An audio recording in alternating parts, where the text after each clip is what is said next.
Assalamualaikum warahmatullahi wabarakatuh.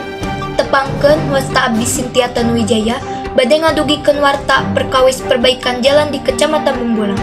Di Kecamatan Bumbulang deui aya perbaikan jalan deket alun-alun.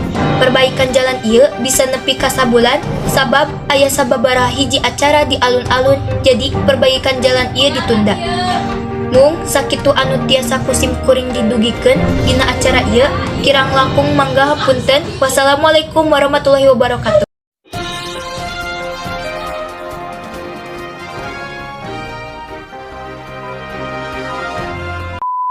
Nepangkeun abdi selfie dina video ieu abdi redaktur. Nepangkeun wasta abdi Desti Julianti Nurhasana. Abdi juru kamera dina video ieu. Nepangkeun wasta abdi Kaija dina video ieu abdi salaku panulis warta.